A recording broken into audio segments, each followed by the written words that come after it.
So the first question I wanted to ask you was, would you be able to take us back to your very first job, and what was that, and what's your journey been like from there until now? Yeah, absolutely. So I have been in events now for over a decade. So I had always had the ambition to be in events. I don't know why or how, but I fell into it and I still love it today. So my first job was actually for a very small agency that still lives and breathes today, and I was invited to work there by a fantastic business owner called Sarah Taylor. I still speak to her. Nice. And yeah, she kind of shaped my early stage career. I went in as a event manager, and it was a business for 4 people, so it's very small. Nice. We work with so many different clients, different experiences, whether that be corporate, whether it be product activations, whether it be hospitality and VIP services. You were really thrown into the deep end. It wasn't a challenge, well, it was a brilliant challenge, but it was always like a comfortable challenge because you work with really great people who knew what they were doing, liked what they were doing, and you were really encouraged by Sarah and the team to plan events, make them great, and get to know the customers and the clients. So yeah, I worked there for about 3 years, and I studied at the same time, ironically, in event management and festival management. Nice. I always thought I was going to plan Glastonbury, so you know, Michael Evius, if you're listening to this, Get in touch. Yeah, I just came across her through mutual friends, and we got in touch, and she kind of welcomed me to her team, and yeah, helped me love events as much as I do today.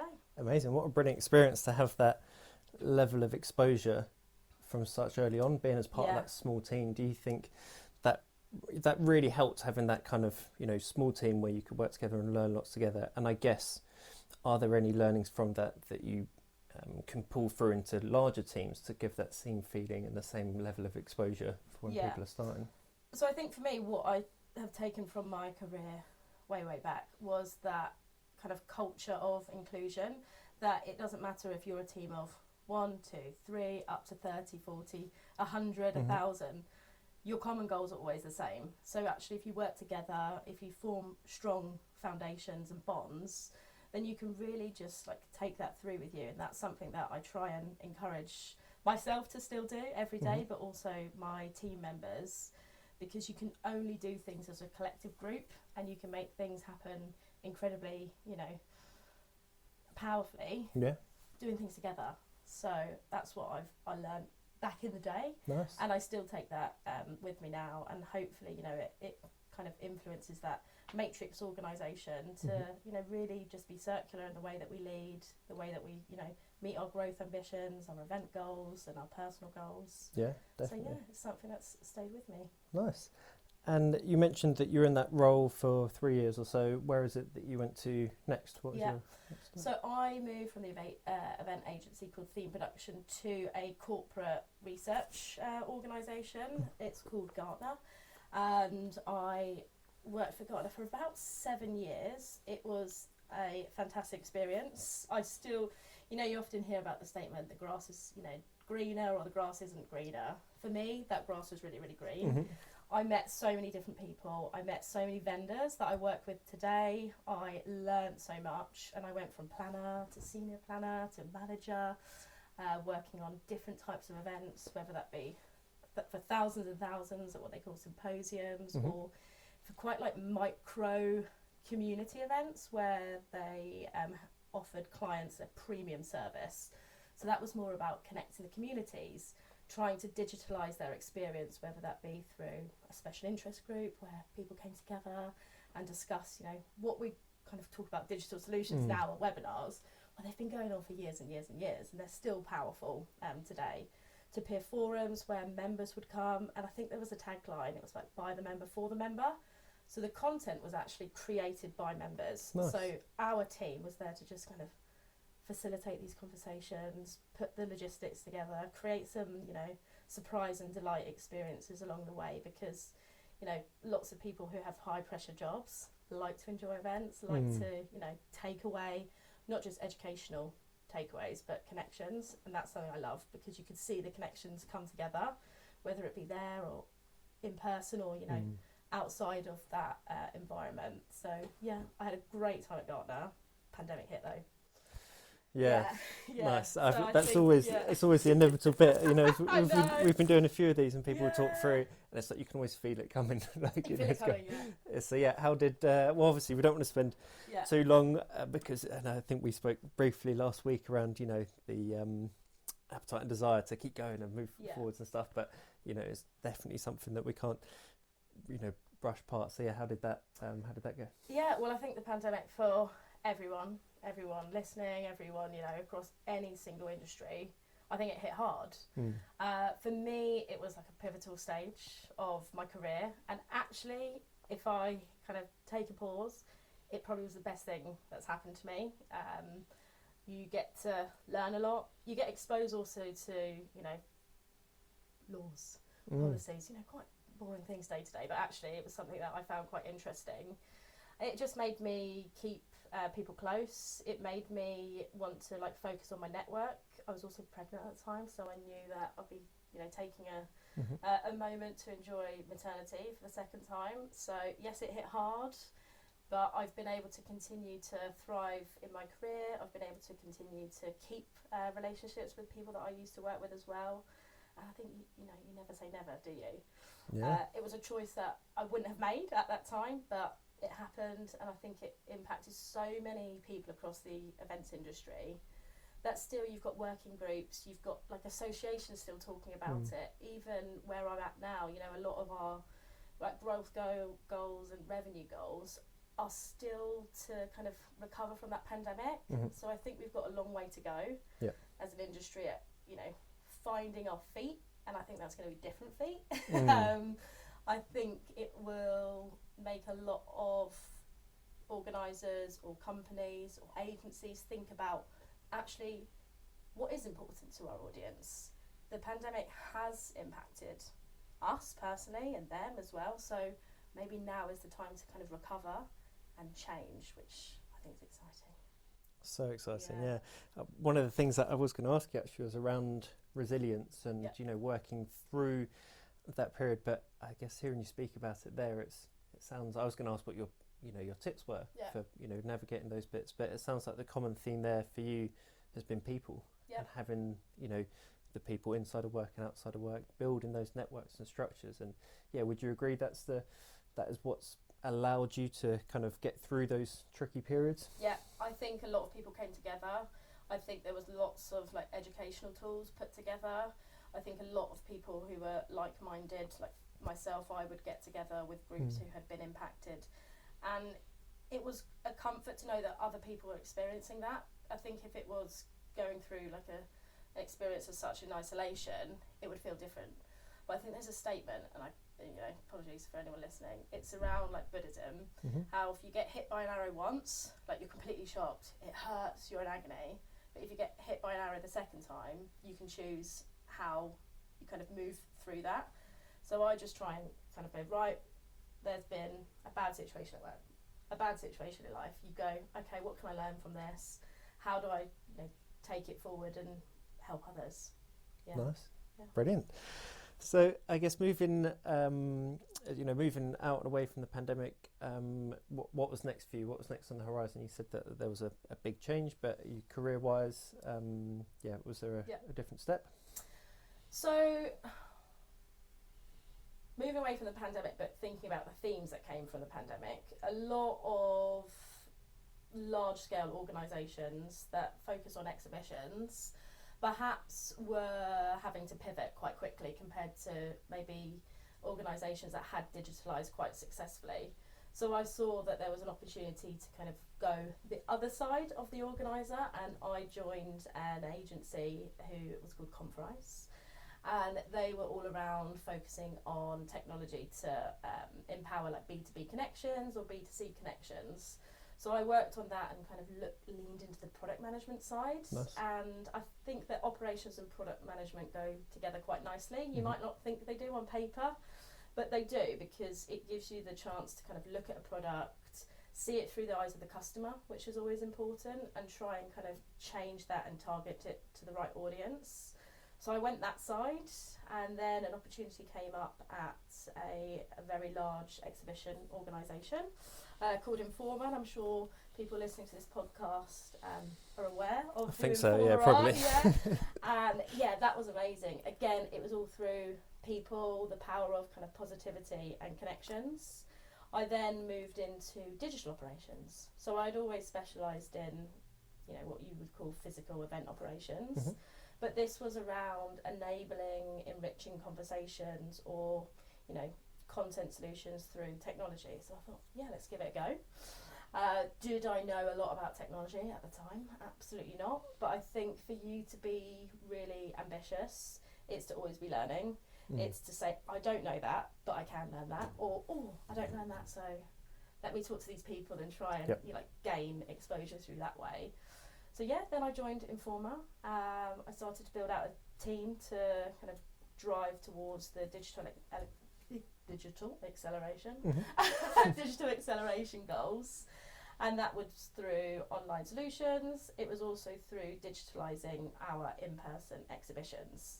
So exhibitions are huge. You get exhibitions of different size, and there's such a power to connections that at times you can lose that because our behaviours have changed. Our priorities as audience members are slightly different from maybe the pre-pandemic time frame. So my team built out a web and app experience so you could make those conversations slightly more enriched, and you could enable the period of the event to actually stay alive for as long as you want it to.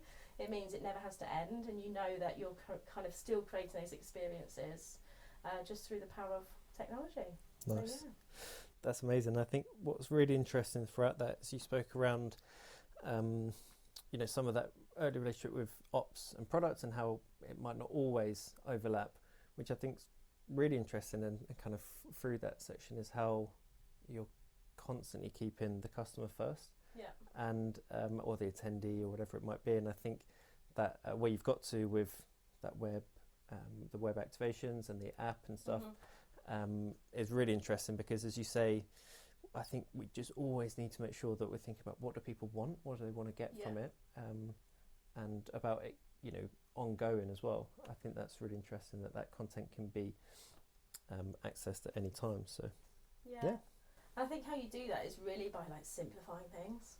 I love a simple way of living.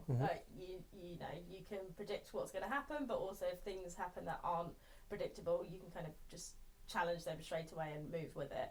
But I think for us to be successful in the event industry is always having that kind of customer centric viewpoint, but then thinking about how we simplify that internally. So is that changing our call to actions and our campaign? Is that actually sitting down and looking at operating model and being like, we've got quite a lot of, can I say the word, bums on seats? So how do we make sure we're maximising everyone's productivity time? And if you do that by looking through the lens of the customer, you can constantly be kind of justifying making changes to your customer journeys, your customer experience, your internal experience. And I think that's something that's quite interesting, because you can gain that level of exposure by working in event agencies, operations, product management, transformation. They all come together as very good skills to have. Definitely. And it can take you anywhere. There would if someone asked me 10 years ago, would I move away from creating, let's say, micro community events, I'd say, no, I love it. It can evolve and it can continue, but now I would be open to learning new things all the time, and I hope my team would as well. Nice. And I guess what we've seen over the past couple of years is that mindset is key. That whatever, always learning and adapting. So you mentioned there around always looking through the lens of the customer. Do you have any techniques or methods or things that you kind of might be practicing internally to make sure that you're always looking through that lens? Is it by simply speaking to people, like the way that we do it, and to understand our customers is to sit with them, to meet them, to ask their opinions and spend time with customers? What ways have you found that have been really effective for doing that? So I think it's mixing traditional kind of customer review methods with new product management methods. So yes, it's very important to stay in touch with your customers. It's very important to hear feedback. It's very important to hear feedback also in different ways. So yes, you've got your event surveys, you've got maybe your advisory groups that you bring together, but that doesn't mean you're targeting them at the right time. It might also mean you're not asking them the right questions. I often find that you can get feedback back from the customer when they're not at the event, where their priorities are maybe slightly different. And we right now have a product management function, and within that function you have research, you have people who are really going to go in and look at the customer journey. They call them like user cases, where it's creating personas, it's coming up with segmentation, it's taking traditional feedback methods and like reviews, still very, very important, and that will continue to live and, you know, be part of your business strategy. But it's always kind of going to the customer regularly, frequently, and it's also trying to like see beyond their needs. So let's take technology, for example. I often will, you know, see on LinkedIn, like, what was your customer experience like? Or what was your digital customer experience like? I don't think they're different. Customer experience is customer experience.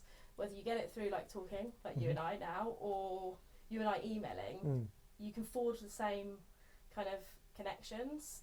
So it's about just seeing things, again, simplified. Yeah. If you want to create an experience, create that experience, create your personas, get them right. If you don't get them right, that's okay. Keep changing them and just stay in touch constantly, and be agile as well. So if you get resistance, I wouldn't suggest you change it straight away. I would say keep going, because you need to do something 3 times to get it right, in my opinion. Definitely. Again, I'm not a specialist, but that's just my opinion. Yeah, couldn't agree more. One of the other things that I wanted to, well, I guess first of all, you've mentioned lots of things that you like about the events industry and have found, you know, I guess really addictive and really rewarding as well. Can you identify the one thing that you love the most about the events industry, about working in events and stuff? I feel like this theme is just going to be people. It is all about the people. That's the one thing that makes me consistently feel accomplished. It's about being able to go into an event, whatever size, scale, and still feel that buzz. But I get that buzz through looking through my team's eyes. Yep. I like, you know, seeing them go through their challenges, being able to develop, come up with great ideas, come to me for not advice or recommendations, but just to like bounce ideas. And I think for me, I'm going to continue to feel accomplished if I work with great people, and together we try and create experiences that make a difference. And for me, it's about making a difference to not thousands, not hundreds, but knowing that I could have changed a day for one person is great for me. Yeah, brilliant. And I guess that goes back to, you know, from the early starts of your career, when you still talk about the people that did the same for you and shaped your ways. So I guess, you know, going back to your team, I know we mentioned earlier briefly about culture, but, you know, why is that culture so important to cultivate and grow within your team? I know it's a bit of a devil's advocate question, right? But what does that mean to you in terms of making sure that the team feel happy and feel supported and feel that they can come to you with these questions, etc.? I think for me, I go to, it was a podcast I was listening to. It was a Diary of a CEO. I'm sure many people listen to that. And it was actually with Jessie J. And she said, if you go to a table and you're not welcomed, go to another table, pull up a chair and invite people to it. And that's how I like to lead, that I'm there, I'm available, but pull up a chair, like let's all get our hands dirty, let's come up with not only ideas but strategy, operating models. Let's again, you know, troubleshoot where we need to troubleshoot, and it's all about just working collectively together. I do think it's important to recognise that people have different areas of expertise. Sure. And it's very important to bring together like the right, let's say, departments. It could just be individuals, from content, from marketing, from operations, customer services. Everyone has a part to play, and I think it's really, you know, important to just go back to that basic saying of there is no I in team. You can be the leader, you can be the CEO, you can be the product operations director, like my title is, but actually it's just about all coming together and trying to create a culture where you can not only succeed but fail together. I think it's important to recognise that failures happen, And, you know, to alleviate that pressure, like, oh gosh, do you know what, I've made a mistake, I've sent out this email to 10,000 people, oh my gosh, or, oh, the technology is failing us today. Like, instead of going in with, right, okay, how do we tackle this? Like, you know, roll up your sleeves, just go, okay, mistakes happen, they happen outside of work all the time, so let's just come up with a solution. Come up with a solution probably quite quick as well. And fail fast together and succeed quickly together, which I think is just really important. And if you can organically make people have conversations where you're not there, you can make other people have, you know, these ideas by just, you know, listening. I think empathy is key to kind of creating that culture. You often hear, you know, is empathy a core part of company strategy? And I should say it should be. It's not an undervalued asset at all. If you lead with like empathy at the forefront of your planning, then I think you can achieve things that you didn't know you could achieve. Absolutely, I couldn't agree more. And I think, yeah, the empathy thing is huge and is really integral to our business, and, you know, features heavily within our core values. And that piece about failing together, I absolutely love. I think, you know, Owen, who's behind the camera this morning, we were talking about within our creative side of the business, literally about an hour ago, there's something that went wrong, didn't go right, and I think Owen almost felt frustrated at my lack of why isn't there right? And he was like, okay, well, what do we learn? Yeah. What are we going to do differently? Okay, great, let's go. Yeah. And I think Owen was like, well, you know, but it didn't go perfect. I was like, well, brilliant. Like, you know, let's just, if that happens the second time, sure. Then different, but yeah, it's that opportunity to learn and grow, and it's I think, and also it's about learning, but it's also about laughing, because you spend, you know, if you ever get on a calculator and look how many hours you spend in work, you just think, well, you're working for a long time. That's a huge period. Definitely. So you've got to find people that you can laugh with as well, and that can feel relaxed around you. You've got to, you know, go through things together, and at the end of the day, you've got to, you know, what's that saying when it's like, oh, you've got to spark joy. You've got to work with people that you can just have a good time with as well. I think that's important. And in the events industry, we are an environment which is not going to slow down. Yep. It changes, it pivots, it's agile. It's something where you're working with vendors and they're like an extension of your team. You're working with venues and they again are an extension. You've got to rely on so many different people that might work with you or be an extension of, you know, your company, your team, your partnerships. That it's important to just have a bit of fun along the way. Otherwise, what's the point? Absolutely. Yeah, couldn't agree more. So that leads me quite nicely into my next question. So I actually noticed, I hope it's not too mischievous, but I noticed a LinkedIn post that you did a couple of weeks ago, and it was around, you know, you asked the question of what's the most important trait for creating a positive and successful work environment, which I thought was brilliant. And you had the 4 options of empathy, decisiveness, vision, accountability. So I thought I'd flip it a little bit and ask that question back to you. In terms of which of those 4 do you feel are the most important? Is there obviously an equal balance? And also, if you know off the top of your head what those results look like as well, with everyone getting involved. So Yeah, I actually reposted this morning as well. Oh, nice. I think you usually on LinkedIn get like 7 days where you can kind of capture your results. And it's not that it's a trick question, but I do think that all of those, like what do we have? Empathy, vision, accountability and decisiveness play a big part of company culture. But for me, I was hoping the top one would come out was empathy, and it is. I think there's about 70% right now who all say that empathy is like the leading trait to create not only a good team, a good culture, and subsequently a driving forward strategy. The one that came out the bottom out of the 4 was decisiveness. And I think, you know, if there's any leaders listening to this, and when I say leaders, you know, maybe boards, you know, executive directors who might not work for companies but have influence on that, I think take that on board. That empathy and vision are now what the new generation wants. I work with a lot of people who won't mind me saying that they're in their 20s. And when I joined the events and when I was working in my 20s, I very much had like a relationship that you have a contract, it's quite transactional, that you do your best, you show up, you get things done, you make mistakes, you learn.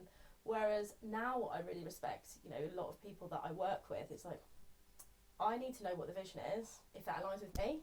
I need to know, you know, what the level of empathy is, because that does that tie in with my brand core values. And I think that's something that's really interesting, that our generation and the people coming into work see work as an unlimited list of like wiggly possibilities, and hopefully we'll keep moving in the right way.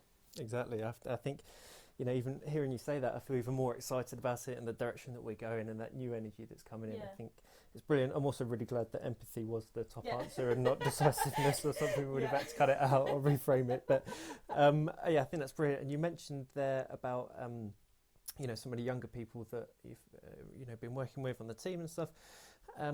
Something that we've talked quite a lot about on this podcast is around how do we continue to incentivise young people to come and work in the events industry.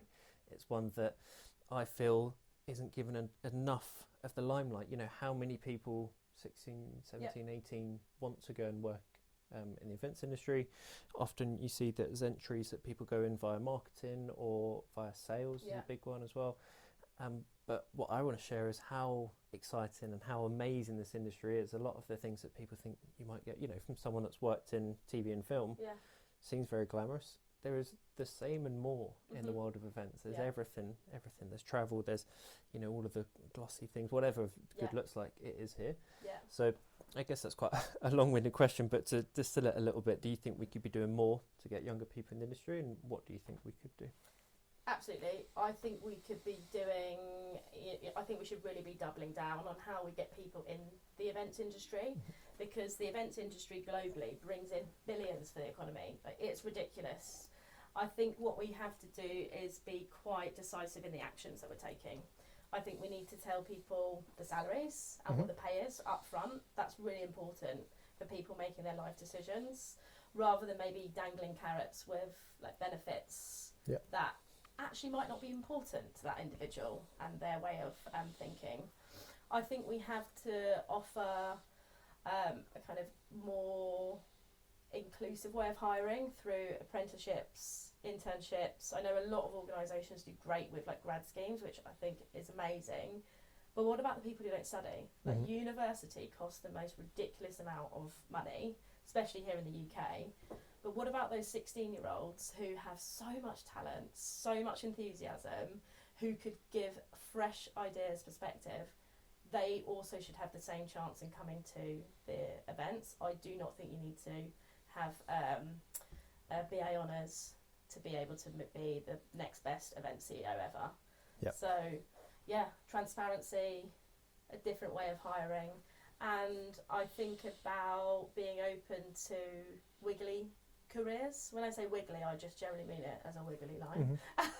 That I have had maybe quite like a static kind of succession plan so far. I studied events, I went into operations, I'm still very much in operations.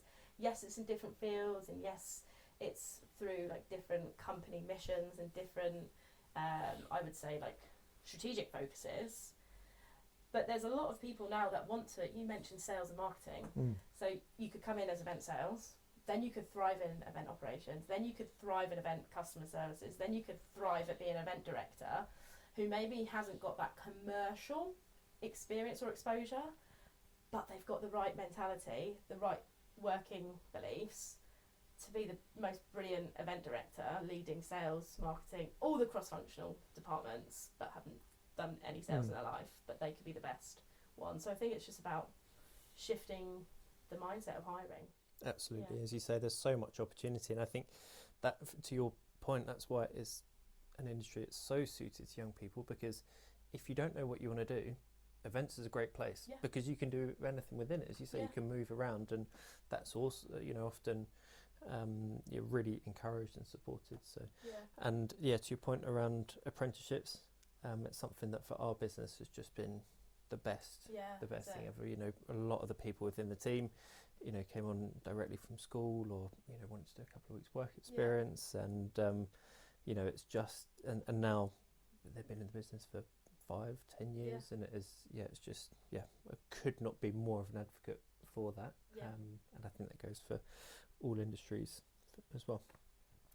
So something else that I was keen to touch on, which is kind of a little bit involved in culture, and I guess a little bit with looking to bring younger people into jobs in the events industry. How important is, I guess, flexible working, being able to spend time in the office, spend time at home? It's slightly true. I know that this is something you're passionate as well, so I wanted to find a way of bringing it in. Because I know, very recently, I think was it the past week, 2 weeks, the new bill, which has been, passed by the government that, is it that it's now mandatory that employers have to offer flexible working, which I think is brilliant, and it's something that is a core part of the whole team at MCM. But what are your thoughts on flexible working? Some people that might say, oh, well, people need to be in the office every day because that's how it's been done, and that's how it needs to be done going forwards. What would be your thoughts? So yes, I'm very passionate about flexible working. I think flexible working opens up opportunities for so many different industries, people, jobs. Honestly, it is endless to how helpful it is. Flexibility doesn't just mean that you have to put in a flexible case because you might be a carer or you might be a parent. You can put in a flexibility case because you want to become a deep diver. Deep diver, is that a saying? Deep sea diver. Deep sea diver, there we go, because that's important to you. So the bill being passed is amazing. I think there's a load of work that has to be done. There's so many people out there who are advocates for flexible working. Again, I'm saying this from my opinion only, but I do not think there are enough men championing flexible working as much as women. And that's because flexible working still does have a slight taboo associated with it. Flexible working isn't hybrid working. Flexible working is putting in a case on what works for you as an individual. And I think if you build up resilience in the events industry, like we all do, maybe those creating their flexible strategies or their views on flexibility could also become maybe more resilient to what that looks like. Because it's one of those topics where one size doesn't fit all. So for me, I've done compressed hours since 2017, 2018, when I had my first daughter, and she's going to be 6 soon. And that's worked wonders for me. It means that I've been able to continue on maybe like a salary that works for me, be able to be promoted, learn different, experiences, and still feel like I'm doing the best thing for my kids. Whereas some might be like, oh, I need to start at 7 a.m. to finish at 3 because I have judo and I have to train because I'm going to become the best judo player in the world. Yep. So I think for us, it's just understanding that people put in flexible working cases because, one, it's a right. One, they can do it and they should be trusted to do it. And if you trust people to work flexibly, whatever that looks like on paper, you're going to get greater productivity, greater satisfaction, and then again it goes back to like the people culture. You create an environment where everyone can be successful, and it's just becoming a bit more resilient and open to flexibility can mean anything. Absolutely, I could not agree more. It's something that we're also incredibly passionate about, and I think it's really interesting your comment there around I do believe that there is a big responsibility on more men to speak about how important it is. And I would, anyone that's listened to this and wants to find out more, we've adopted a flexible working model for the past must be 5 years now, and I can show on paper how it has positively affected people and culture, growth and revenue. Like it is anything that anyone could be passionate about or is integral to growth or anything. It has helped out in all aspects, allowing people, as you say, to go and do that windsurfing lesson for 2 hours on a Friday, which one of the team did last week. Myself, I was at a jiu-jitsu class, that's funny you said about the judo, Friday morning, and been able to take that flexible time alongside our senior leadership team being able to do the school run every day and things like that. That's just so important. So yeah, couldn't agree more. And yes, so sad. We could talk about this for ages. Like, so sad we've run out of time now, and we're coming to the end. But look, thank you so much for coming on. It was a real privilege, and I'm sure we won't stop discussing these matters now. We're just going to elsewhere. But thank you so much. It's been a pleasure. Thank you for inviting me. Yeah, thank you.